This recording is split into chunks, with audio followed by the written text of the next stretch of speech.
السلام علیکم ورحمۃ اللہ وبرکاتہ۔ الحمدللہ رب العالمین والصلاة والسلام علی رسول الکریم وعلی آلہ وصحبہ اجمعین، اما بعد۔ اعوذ باللہ من الشیطان الرجیم، بسم اللہ الرحمن الرحیم۔ رب اشرح لی صدری ویسر لی امری واحلل عقدۃ من لسانی یفقہوا قولی۔ سبحان ربک رب العزۃ عما یصفون وسلام علی المرسلین والحمدللہ رب العالمین۔ ناظرین، تہذیب ٹی وی پر آپ کا استقبال ہے۔ میں مجاز الحق آپ کے لیے ایک نئے پروگرام کے ساتھ حاضر ہوں۔ پروگرام کا نام ہے حج اور قربانی کے مسائل۔ اس میں ہم الگ الگ ٹاپک پہ بات کریں گے۔ آج جس ٹاپک پہ ہم بات کریں گے وہ ہے حج کی فضیلت اور اہمیت۔ ناظرین، اللہ رب العزت نے جو اسلام میں ایمان میں آنے کے بعد 4 فرض اور دیے ہیں، جو 4 ستون بھی کہلاتے ہیں، جو 4 پلر کہلاتے ہیں اسلام کے، ان میں ایک اہم ترین پلر جو ہے وہ حج ہے۔ حج اللہ رب العزت نے اسلام میں اس لیے دیا ہے تاکہ تمام دنیا کے مسلمان اجتماعیت کا مظاہرہ کریں، ایک دوسرے کے دکھ درد سمجھیں اور ایک دوسرے سے ملاقات ہو۔ الگ الگ رنگ، الگ الگ نسل، الگ الگ علاقے، الگ الگ زبانوں کے لوگ سال میں ایک بار ایک جگہ اکٹھے ہوں اور وہاں پہ تبادلہ خیال ہو، ڈسکس ہو، ایک دوسرے کے علاقے کی چیزیں بتائیں، سمجھائیں اور ایک دوسرے سے تعارف ہو۔ کیونکہ ایک اللہ، ایک رسول، ایک کتاب کے ماننے والوں کا ایک مجمع ایسا ضرور اکٹھا ہونا چاہیے تھا جس یہ ظاہر ہو کہ ہم سب ایک ہیں۔ ویسے تو تمام انسان آدم علیہ السلام پہ پہنچ کے ایک ہو جاتے ہیں، لیکن ان میں جو ماننے والے ہیں 2 قسم کی کیٹیگریز ہو جاتی ہے، ایک ماننے والے اور ایک نہ ماننے والے۔ تو یہ جو مجمع حج کا ہے یہ ماننے والوں کا مجمع ہے، جو اللہ اس کے رسول کو مانتے ہیں اور اللہ اس کے رسول کی مانتے ہیں۔ اصل میں یہ بھی حکم ہی ہے حج کا ایک۔ قرآن میں اللہ رب العزت نے حکم دیا ہے حج کرنے کا۔ آپ قرآن میں سورہ بقرہ کی 196 نمبر آیت جب پڑھیں گے تو اس میں اللہ رب العزت نے یہ بات کہی ہے کہ حج اور عمرہ اللہ کے لیے پورا کرو۔ مطلب کسی قسم کا کوئی دکھاوا، کوئی ریاکاری نہ ہو، بلکہ صرف اور صرف مقصد اللہ ہو۔ اگر آپ کا مقصد اللہ ہوگا تو آپ یقین کریں حج کی فضیلت اتنی ہے کہ آپ تصور نہیں کر سکتے کہ کس طرح سے آپ کو ایک شارٹ کٹ دے دیا گیا گناہوں سے پاک ہونے کا۔ کیونکہ اگر کوئی آدمی بنا خرافات، بنا گالی گلوچ، بنا غصے، بنا فحش کام کے حج کر کے آتا ہے تو حدیث مبارکہ یہ ہے کہ حضور صلی اللہ علیہ وسلم نے ایک بار یہ بات فرمائی کہ جس نے حج کیا اس حالت میں کہ اس نے کوئی فحش کام یا برا کام نہیں کیا، وہ حج کرنے کے بعد ایسے ہو جاتا ہے جیسے نوآلود بچہ، مطلب ماں کے پیٹ سے پیدا ہوا بچہ معصوم ہوتا ہے، گناہ سے اس کا کوئی مطلب واسطہ نہیں ہوتا۔ تو یہاں حضور صلی اللہ علیہ وسلم نے یہ نوید سنائی ہے ایسے لوگوں کو جو حج کر کے آتے ہیں۔ لیکن اس میں ایک وعید بھی ہے کہ جو استطاعت ہونے کے باوجود حج نہ کرے، وہ نصرانی ہو کے مرے یا یہود ہو کے مرے، کچھ نہیں پتہ، اس حدیث کا مفہوم ہے۔ تو یہ نصرانی ہوں یا یہود ہوں، انہیں قرآن نے کافر بھی کہا ہے، مطلب کفر کی حالت میں دم نکلے گا اگر آپ استطاعت ہونے کے باوجود بھی حج نہ کریں۔ دوسرے، مجھے یہ لگتا ہے کہ حج کو استطاعت کے بعد بھی حج کو نہ بلانا یہ اللہ کا بھی غصہ ہے، کیونکہ حج جو ہے وہ اللہ کی ایک حساب سے اللہ کا بلاوا ہے۔ اللہ مہمان نوازی چاہتا ہے، اللہ میزبان بننا چاہتا ہے، تو جو اللہ کی میزبانی میں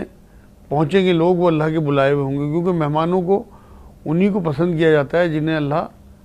یا کوئی بھی آدمی خود بلائے۔ تو وہاں حج کو جن لوگوں کو اللہ بلاتا ہے وہ اللہ کے مہمان ہیں۔ یہ بھی ایک بہت بڑی فضیلت ہے حج کی۔ تو جو لوگ حج کو استطاعت ہونے کے باوجود نہ کریں، اس کا مطلب یہ ہے کہ اللہ انہیں بلانا نہیں چاہتا۔ اب آپ اندازہ لگائیے کہ ایسی کون سی حرکتیں، ایسے کون سے گناہ ہوں گے ان کے جو اللہ انہیں بلانا نہیں چاہتا۔ کیونکہ حج ایک ایسا معاملہ ہے کہ آپ 45 دن اللہ رب العزت کے مہمان رہتے ہیں۔ قرآن میں اللہ رب العزت نے سورہ حج کی 27 نمبر آیت میں بات کہی ہے ابراہیم علیہ السلام سے کہ منادی کرو، اس گھر کو تعمیر کرو اور پھر اس گھر کو صاف کرو اور پھر منادی کرو کہ لوگ یہاں اس گھر کا حج کریں۔ اس آیت کا مفہوم ہے۔ تو ایک دل میں یہ بات آتی ہے کہ اس ویرانے میں کون آئے گا؟ تو اللہ رب العزت نے اسی آیت میں آگے بڑھا دیا کہ لوگ دیکھنا تم کہ پیدل اونٹوں پہ، دبلے پتلے اونٹوں پہ لوگ جو ہے حج کرنے پہنچیں گے، اور ایسے ہی ہوا بھی ہے۔ پھر آج تو ماشاءاللہ وہاں لاکھوں کی تعداد اکٹھی ہوتی ہے، لیکن جب منادی کی گئی اور وہ کرائی بھی اللہ رب العزت نے، اس کا مطلب اللہ نے خود اپنا مہمان بنوایا ہمیں۔ یہ ایک بہت بڑی فضیلت کی بات ہے۔ آپ یہ دیکھیں کہ ہمیں ایک دن ہمارے ملک کے پی ایم یا سی ایم مہمان نوازی کے لیے بلا لیں، اپنا مہمان بنا لیں، تو ہم پھولے نہیں سماتے اور چارے طرف کہتے پھرتے ہیں، وہاں کے فوٹو دکھاتے پھرتے ہیں، ساری عمر اسے یاد رکھتے ہیں اور چرچا کرتے ہیں بار بار اس کا۔ اور جو اس دنیا کا خالق اور مالک ہے، جس نے ہمیں وہاں خود منادی کر کے بلایا ہے، 45 دن جس کی ہم مطلب میزبانی میں زندگی گزاریں گے وہاں پہ، آپ اندازہ تو لگائیے کہ وہ کتنے فخر کی بات ہوگی۔ تو جو لوگ حج یا عمرے پہ جاتے ہیں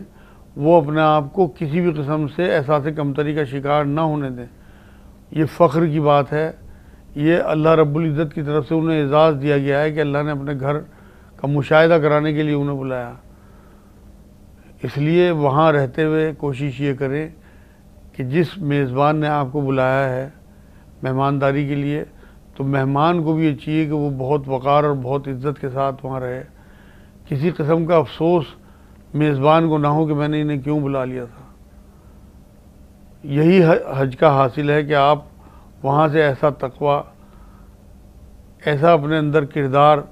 لے کے آئیں کہ بعد میں بھی آپ کی زندگی بہت آسان گزرے اور آپ ساری عمر اللہ کے مہمان محسوس کریں اپنے آپ کو۔ وہاں جانے والے جو ڈرتے ہیں، راستے میں ڈرتے ہیں، وہاں رہتے ہوئے ڈرتے ہیں، خوف جو ہے اسے بالکل نکال دیں، کیونکہ آپ نے کبھی نہیں سنا ہوگا کسی نے مہمان بلائے ہوں اور ان کی حفاظت نہ کی ہو۔ اور اللہ جیسا محافظ جو ساری کائنات کا چلانے والا ہے، آپ وہاں اللہ کے مہمان ہیں، رحمان کے مہمان ہیں، تو آپ کو تو بہت زیادہ بے فکری اور اس بات کا یقین ہونا چاہیے کہ ہمیں جس نے بلایا ہے وہ ہماری حفاظت بھی کرے گا۔ تو آپ وہاں اللہ کے مہمان ہوتے ہیں، آپ اپنی تمام تر چیزیں یہاں چھوڑ کے، کیونکہ مہمان کو کچھ خرچ کرنا نہیں ہوتا، مہمان کو کوئی پریشانی نہیں ہوتی، اس کے آرام کا، اس کے رہنے کا، اس کے کھانے پینے کا خیال اللہ کرتا ہے۔ یہاں جو مال اللہ رب العزت نے آپ کو دیا ہے، آپ وہ مال لے کے وہاں پہنچیں، کیونکہ قرآن میں اللہ نے کہا ہے کہ خالی ہاتھ وہاں نہیں جانا آپ نے، بلکہ اپنی زاد راہ، یعنی کہ مال جو ہے وہ وہاں جو آپ خرچ کریں گے وہ مال آپ کے ساتھ ہونا چاہیے، جس سے آپ کو اللہ کے علاوہ کسی کے آگے ہاتھ نہ پھیلانا پڑے، کیونکہ اللہ یہ بھی ٹریننگ دیتا ہے وہاں کہ صرف اور صرف میرے آگے جھکنا ہے، میرے آگے ہاتھ پھیلانا ہے۔ یہ اپنے گھر کا مشاہدہ، وہاں کی جگہوں کا مشاہدہ، وہاں کے معاملات کا مشاہدہ کرانا اللہ رب العزت کی ایک شان ہے۔ ویسے تو ہم نمازیں یہاں بھی پڑھ سکتے ہیں، یہاں عبادت کر سکتے ہیں اپنے گھروں میں بھی، لیکن یہ اللہ کی شان ہے کہ اس نے اپنا گھر دکھانے کے لیے، اس گھر کے طواف کرانے کے لیے، اس گھر کا مشاہدہ، وہاں کی جو شاعر اللہ ہیں، جو اللہ کی نشانیاں ہیں جنہیں دیکھ کے اللہ یاد آتا ہے، رسول اللہ یاد آتے ہیں کہ کس طرح سے وہاں صحرا میں حضور نے زندگی گزاری ہوگی۔ اب تو وہاں بہت جو ہے سہولیتیں ہیں، تمام دنیا کی چیزیں وہاں میسر ہیں، لوگوں کو آتی ہیں۔ ابراہیم علیہ السلام کی جو دعا ہے، وہ دعا اللہ رب العزت نے قبول کی تھی وہاں اس ویرانے میں، اس ریگستان میں، ان پتھروں میں، ان پہاڑوں میں آپ کو دنیا کی ہر بہترین چیز ملے گی، بہترین پھل، بہترین سبزی، بہترین سہولیتیں۔ آپ دیکھیں کہ وہاں آپ اللہ کے مہمان ہیں، تو اللہ نے آپ کے آنے سے پہلے تمام انتظامات بھی کر دیے، پھر منادی کرائی کعبے کی تعمیر کے بعد، پھر کہا کہ اب اس کی صفائی رکھو، صفائی بھی ایمان کا حصہ ہے۔ یہ بھی آرڈر اللہ رب العزت نے اپنے نبیوں کو دیا تھا۔ ابراہیم علیہ السلام اور اسماعیل علیہ السلام نے دیواریں اٹھائیں، اس کے بعد اس گھر کو صاف رکھا تاکہ آنے والے لوگوں کو کسی قسم کی کوئی پریشانی نہ ہو، سہولیت ہی سہولیت ہو، اور صفائی جو ہے وہ ایمان کا کیونکہ حصہ ہے، تو ایمان بھی ان کا قائم رہے، اور اللہ رب العزت کی مہمانی کا انہیں احساس ہو کہ ہم اللہ کے مہمان ہیں، اور وہاں جا کے ہمیں بھی اپنی اس بات کا فخر ہونا چاہیے کہ ہم اللہ کے مہمان ہیں، اس بات کا خیال بھی ہونا چاہیے کہ ہم اتنے بڑے کیا، سب سے بڑے اللہ، یعنی کہ صرف بڑا اللہ ہے، اس کے مہمان ہیں ہم نے اللہ سے کمٹمنٹ کیا ہوا ہے، قرآن میں ہے الست بربکم، سب نے کہا تھا قالوا بلا کہ تو ہے، جب اللہ نے پوچھا تمہارا رب کون ہے، اسی آیت کے مشاہدے کے لیے اللہ رب العزت نے وہاں بلایا اپنے گھر پہ، وہ بیت اللہ کہلاتا ہے، بیت گھر کو کہتے ہیں، بیت اللہ رحمتوں کا گھر ہے، وہاں آپ رحمتوں کے ساتھ داخل ہوں گے اور رحمتوں کے ساتھ واپس آئیں گے، برکتوں کے ساتھ داخل ہوں گے، برکتوں کے ساتھ واپس آئیں گے۔ یہاں میں ایک جملہ اور جوڑ دوں کہ وہ برکتوں کا گھر ہے، اس لیے آپ یہاں سے معافی، رحمت، برکت، لوگوں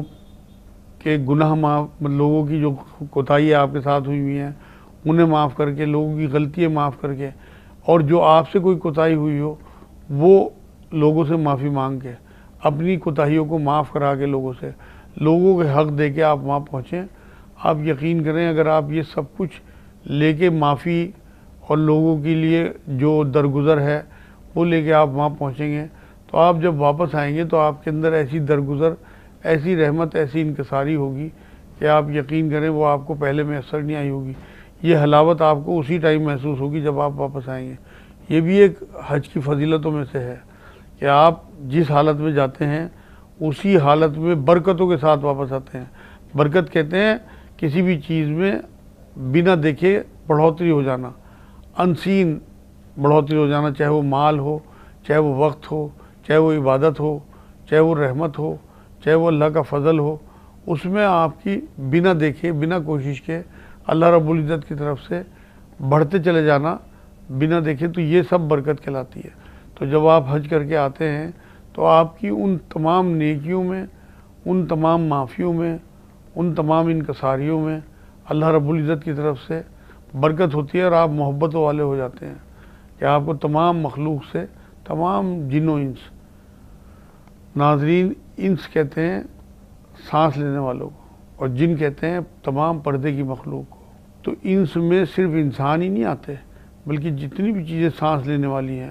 چرند ہوں، پرند ہوں، نباتات ہوں، یا کیڑے مکوڑے ہی کیوں نہ ہوں، یہ سب چیزیں انس میں آتی ہیں۔ اور جن، صرف جن وہی نہیں ہے جنہیں ہم جانتے ہیں، بلکہ تمام وہ مخلوق، اس میں چاہے فرشتے ہوں، چاہے خضر علیہ السلام جیسی ذات مبارک ہوں، یا جن ہوں، یہ سب جن میں آتے ہیں جو ہمیں نظر نہیں آتے۔ تو ان سب کے لیے آپ فائدہ مند، سود مند ہوتے ہیں۔ جب آپ لوٹ کے آتے ہیں اور انس کے لیے آپ فائدہ مند ہوتے ہیں تو آپ کسی بھی مخلوق کو نقصان نہیں پہنچاتے، بلکہ آپ صرف فائدے کی بات کرتے ہیں، فائدے کی بات دنیا تک پہنچاتے ہیں۔ دیکھیں میں آپ کو واقعہ یاد دلاؤں، حضرت صلی اللہ علیہ وسلم جب ایک جنگ کے لیے چل رہے تھے، ساتھ میں صحابہ تھے، تو صحابہ کے جوتوں سے جو ہے آوازیں آ رہی تھیں، تو ایک جگہ ایک کتیا جج کی، یعنی کہ بچے دینے کے مرحلے سے گزر رہی تھی، تو حضور صلی اللہ علیہ وسلم کو احساس جب ہوا تو حضور نے تمام صحابہ کا راستہ بدلوا دیا اور کسی لمبے راستے سے پھر اپنی منزل کی طرف بڑھے، اس کتیا کو تکلیف نہیں ہونے دی۔ یہ ہے وہ ایمان، یہ ہے وہ جو حج کا فائدہ، یہ ہے حج کی فضیلت جو آنے کے بعد آپ کے اندر انکساری پیدا کرتی ہے۔ لیکن یہاں میں یاد دلا دوں کہ اگر آپ خدا نخواستہ یہاں سے اپنے رشتہ داروں سے معافی مانگے بنا، انہیں معاف کیے بنا، نفرتوں کے ساتھ، یا لوگوں کا حق دیے بنا، یا لوگوں کا ادھار دیے بنا آپ وہاں جاتے ہیں، حج تو آپ کا ہو جائے گا، جو آپ جس مقصد سے آپ گئے وہ ارکان آپ کے پورے ہو جائیں گے، لیکن جو اس کی روح ہے، جو اس کی مقصدیت ہے، جو اس کا حاصل ہے، وہ آپ کو نہیں مل پائے گا، کیونکہ وہ برکتوں والی جگہ ہے۔ آپ جب لوٹیں گے تو آپ وہاں سے نفرتیں بڑھا کے لائیں گے، غصہ بڑھا کے لائیں گے، لوگوں پہ ظلم بڑھا کے لائیں گے، لوگوں پہ زیادتی بڑھا کے لائیں گے، لوگوں کے لیے جو آپ کا رویہ ہے سختی کا، اس میں بڑھوتری ہو جائے گی، اس میں سب میں برکت ہو جائے گی۔ اس لیے میرے بہن بھائیوں، حج پہ جانے سے پہلے لوگ تو اپنے بیگ تیار کرتے ہیں، آپ اپنی روح کو تیار کریں، اپنے کریکٹر کو تیار کریں، اور اس کریکٹر اور اس روح کے ساتھ جائیں کہ وہ بے داغ ہو بالکل۔ وہاں جو علامت ہے، آپ جو احرام باندھ کے جاتے ہیں، دیکھیے آپ اللہ رب العزت نے صاف ستھرا سفید کپڑا، اس کا مطلب اس احرام پہ کوئی دھبا نہیں ہونا چاہیے۔ آپ نے کفن دیکھا ہوگا، یہ کفن ہی کی علامت ہے احرام، کفن پہ بھی کوئی دھبا نہیں ہوتا۔ جب اللہ رب العزت کے حضور پیش ہوتے ہیں اسی دن قبر میں ہمارا حساب کتاب شروع ہوتا ہے، تو اس ٹائم ہمارے اوپر دھبا نہیں ہوتا۔ کوشش یہ کرتے ہیں کہ کفن پہ دھبا نہ ہو۔ ہمیں یہ کوشش کرنی ہے کہ ہم حج کو جائیں تو ہماری روح کے دھبے بھی صاف ہو کے آئیں وہاں سے، ہم صاف ستھری روح کے ساتھ آئیں اور معصومیت کی زندگی گزاریں، جو نبی اکرم صلی اللہ علیہ وسلم کی حدیث پاک ہے کہ ایسے آتا ہے وہاں سے انسان اگر فحش اور منکر سے بچا رہے وہاں پہ کہ جیسے اس نے گناہ کیا ہی نہیں، جیسے نوولود بچہ، جیسے ماں کے پیٹ سے پیدا ہوا بچہ ہوتا ہے، اور پھر اپنے آپ کو پھر وہ ایسا اپنے اللہ کے حوالے کر دے، اپنے خالق کے حوالے کر دے، جیسے نوولود بچہ دائی کے ہاتھ میں ہوتا ہے یا نرس کے ہاتھ میں ہوتا ہے۔ وہ کیسے اسے پلٹے، کیسے اسے دیکھے، کیسے اسے تھپک دے،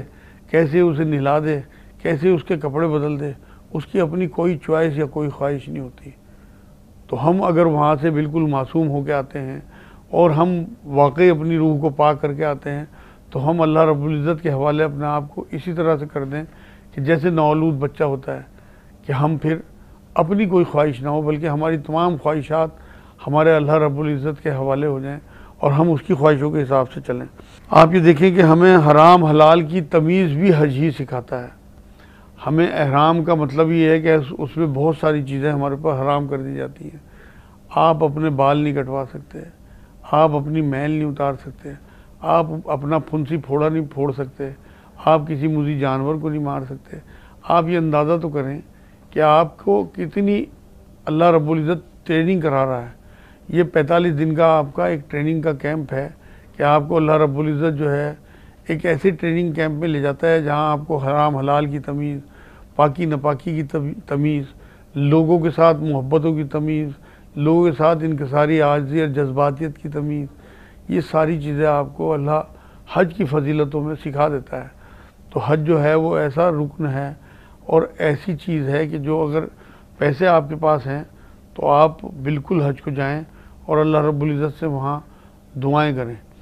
دوسری بات میں یہاں ایک اور وضاحت کر دوں کہ جن لوگوں کے پاس حج کے پیسے نہیں ہوتے، ہمارے معاشرے میں مشہور ہے کہ جو عمرہ کرایا اسے حج کرنا ضروری ہوتا ہے۔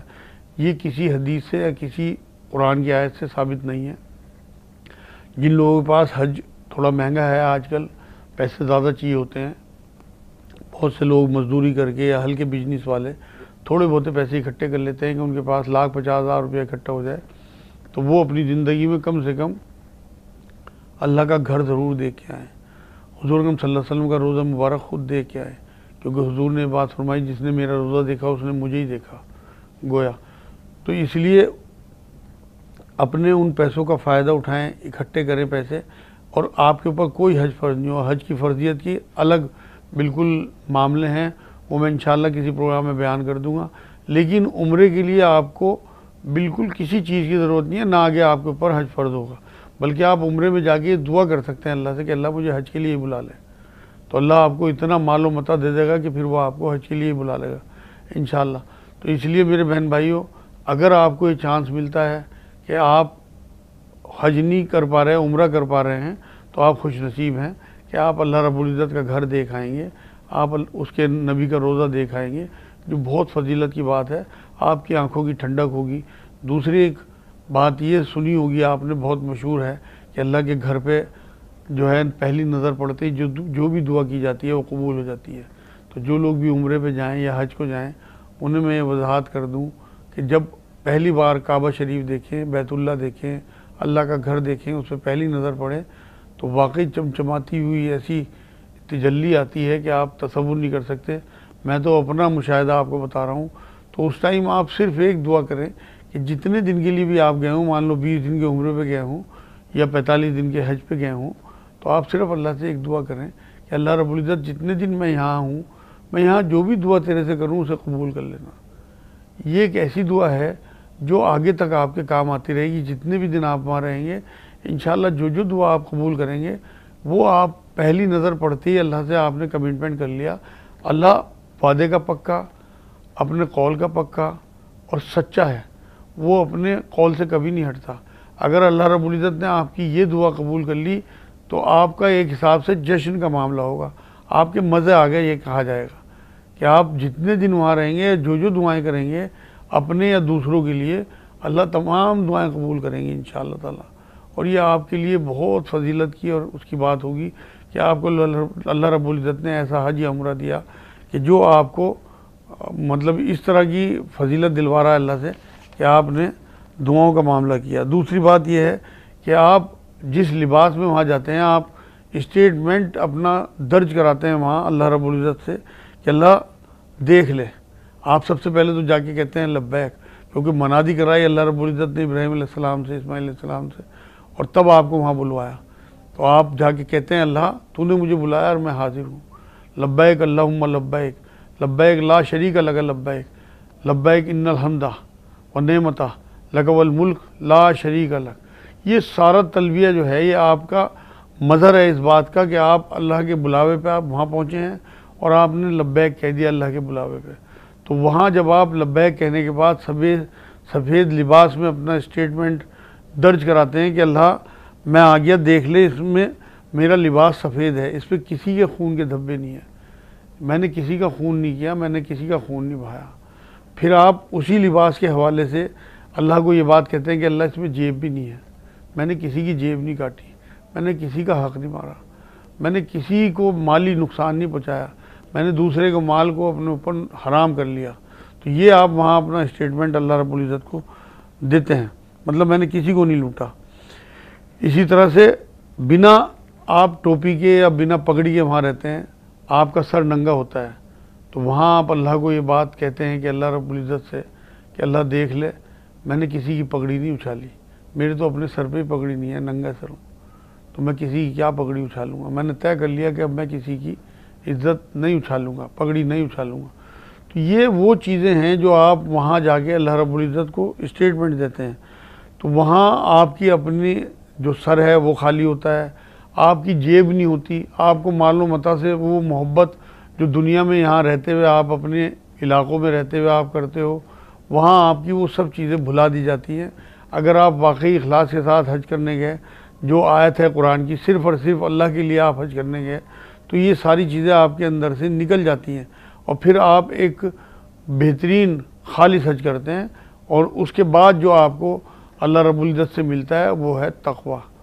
جب آپ وہاں سے لوٹتے ہیں تو آپ ایک متقی پرہیزگار آدمی ہوتے ہیں، اگر آپ نے واقعی اسی طرح حج کیا جو مقصد ہے حج کا، کیونکہ حج جو ہے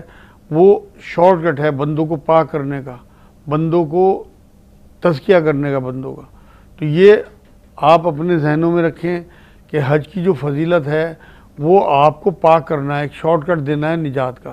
کیونکہ اگر آپ وہاں سے واقعی نوولود بچے کی طرح سے واپس آتے ہیں اور پھر آپ یہاں آ کے معصومیت کی زندگی گزارتے ہیں تو آپ یقین کریں آپ نے حج کر لیا۔ لیکن اگر وہاں سے آنے کے باوجود آپ اسی طرح ملوث رہے گناہوں میں یا خرافات میں، تو آپ کا کوئی حج نہیں ہوا، آپ نے صرف سفر کیا۔ آج کے ایپیسوڈ میں انشاءاللہ تعالی میں نے یہی چیزیں آپ کو بتانی تھی، کسی اور ایپیسوڈ میں کچھ اور حج سے متعلق، قربانی سے متعلق چیزیں لے کے آپ کے لیے حاضر ہوں گا۔ السلام علیکم ورحمۃ اللہ وبرکاتہ، وما علینا الا البلاغ۔